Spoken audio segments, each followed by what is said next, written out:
muri Zimbabwe munoziva munhu anenge apa ma1 ka kana makambonzwa zvokunzi ma1 kana tichida kutotsanangura iwo ma1 chaicho tikutaura Mnangagwa ndiwo ndotonzi ma1 mukomana Zvaizvezvi Azovharigwa masaidi ese muri Zimbabwe ndo patakuda kunyatsokupindirai nemaanalysis anonyatsokutaridza exactly what's happening kuti munyatsokuziva kuti yava nguva yava quarter past chii hanzi navageza vasati vafa hanzi navageza 2030 yauchaona i8:30 pawatch pako hanzi ndo 2030 yauchaona. So mashoko avageza akuitika here akuzadzisika here regai tipinde munyaya muri Zimbabwe.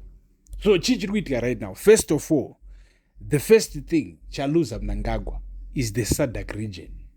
Mnangagwa has lost the SADC region. Regai tipinde munyaya. Right now President Cyril Ramaphosa veku South Africa ndivo the SADC chairman, ndo mubati wechigaro cheSADC chakambobatwa naMnangagwa gore riya, ndo mubati wechigaro. Vari mubati wechigaro vakauya kuZimbabwe ndokuenda kuPrikep Farm uko ndokwakauyisiwa naMnangagwa. Vakauya kuzotaura zveshuwa naMnangagwa pachake ari oga. Vatumwa neregion, according to allegations, vatumwa neregion kuti vazotsiura Mnangagwa about 2030. That's why that meeting it happened at this crucial moment.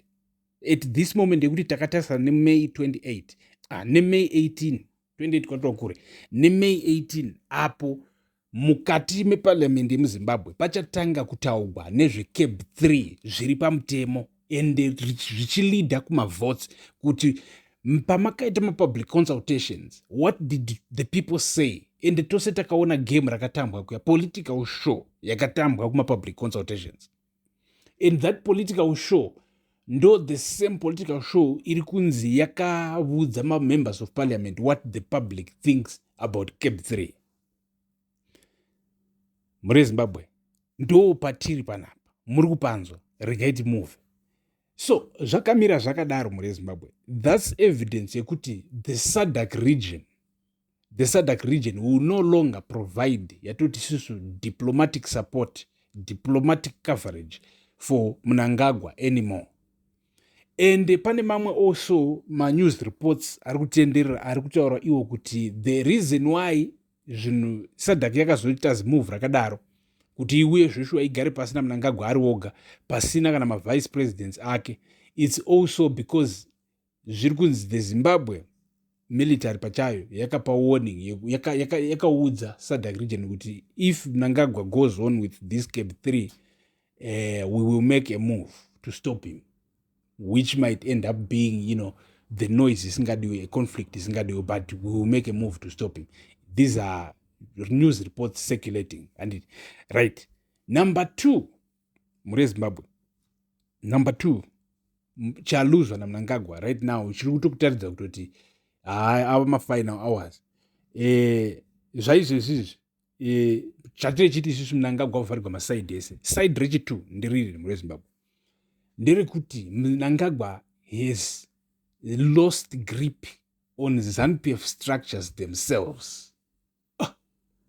Muri Zimbabwe regai tikupei evidence yekuti Mnangagwa waluza grip sei. Tose toziva kuti President Mnangagwa have been preaching one thing in ZANU-PF. Changa chipricha nechekuti unity, loyalty, kubatana. Ngatibatanei hanzi. Tarisai muone veopposition vanenge vachingomwauka isu takangobatana tichiramba takamatana, but kubatana kuya kwaitarisika senge kuripo. Because unoona kana makaitira opposition utsotsi mukatenga chabangu, handiti maitira opposition utsotsi mukatenga chabangu tiripusika mwauka, but manje mazouya mukati meZANU-PF pachayo makuita futi utsotsi huya, but you expect kuti vanhu varambe vari loyal, handiti ndo pamareswa ndo zvakuti ZANU-PF pachayo right now imwauke. So Mnangagwa has lost grip on ZANU-PF structures because tose tiri kuziva kuti Mnangagwa and his partner in business or whatever, Chifayo, have Chivhayo wakauya achida kupa ma-members of parliament $10,000 each, total ye$3.6 million.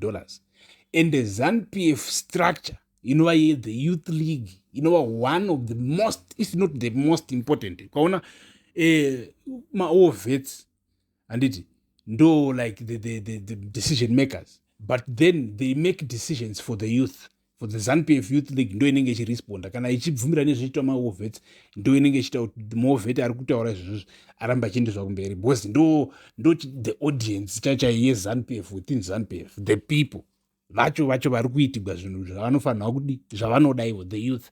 So ZANU-PF Youth League pachayo yakabudikira ikaramba John Paradza akaramba vakabudisa statement vachiramba kuti no Wikino Chivhayo you cannot do that. Wikino Chivhayo akatorespond that thing on Facebook achitotaura iye kuti no I respect comrade Paradza ndikazodii so I'm going to withdraw this thing.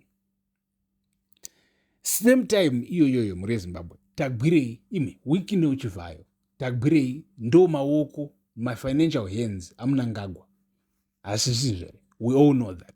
So ukaona iwewe ma-financial hands aMnangagwa achimiswa neZANU-PF pachayo tagwirei waipa ma-members of parliament ma-stands mukomana Tino Machakaire vakaishwa statement as the ZANU-PF Youth League achimisa tagwirei kuti mirai kupa parliament is too important. Parliament is the decision makers of the state. Ndo moyo wenyika, ndo munogadzigwa mtemo and ndo mogadzigwa ma-policies achivhotegwa achirambwa achibvuma.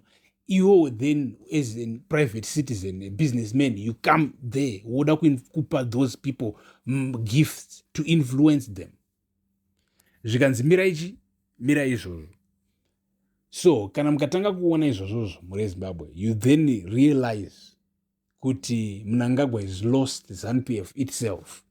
Zvirati mukati meZANU-PF pachamuka ende havachavasiri kuvanda, they are now public with it, vachimisa Cap 3, vachimisa kuinfluence our members of parliament kuti vavhotere Cap 3. But of course politics ndo machifuridzira so pane pavanofuridzira but muri kupanzwa right. Tataura two sides dzaluzwa naMnangagwa, and then muri Zimbabwe tochitaura isusu third side raruza Mnangagwa. Tose ipapa takupinda mune zvakataurwa naComrade Knox Chivero paYouTube under the Geza Revolution YouTube channel yakanzi Blessed Geza. Remember chinhu ichi vakachiti chonzi Geza Revolution, hanzi chonzi Geza Revolution handiti kubva chichitanga paipa hanzi chonzi Geza Revolution. So it's just the continuation of one thing. Takatombotaura tichiti isusu Comrade Knox Chivero is like the unofficial spokesperson weChiwenga faction, right? Regai tipinde munyaya muri Zimbabwe munyatsokunzwisisa kana tichitaura zvokuti isusu the third side raruzwa naMnangagwa. So third side raruzwa naMnangagwa nderekuti takanzwa isusu macomrade kubva kuna Geza naChivero vachitaura nyaya yekuti kune magenerals akatanga kufa asinganzwisisiki, kune ma-retired generals akawanda, macomrades akawanda aisapota Chiwenga akangofa zvisinganzwisisiki handiti. And then tobva tazonzwa naComrade Knox Chivero achitaura zvoti pane ma-attempted assassin, tikazonzwa futi nevamwe pachibuda news dzakabuda palast week dzitaura nezvema-attempted assassin paupenyu hwavaChiwenga. But up to this day vaChiwenga vapenyu, which means if true kuti ndo zvaida kuitwa naMnangagwa, they have failed. That's another side, the third side they have lost. So vasara nechi right now muri Zimbabwe apo ndo paya pasvika politics dzemuZimbabwe ndo pazvasvika right now. Tikuti vasara nechi, tikudzei kuti chii chasara chiri chakaita kuti Mnangagwa right now ave strong. Does he still have, what does he have? Akamira papi right now muri Zimbabwe. Tiripo pamuzinda wevanhu. Stay tuned. Thank you for watching.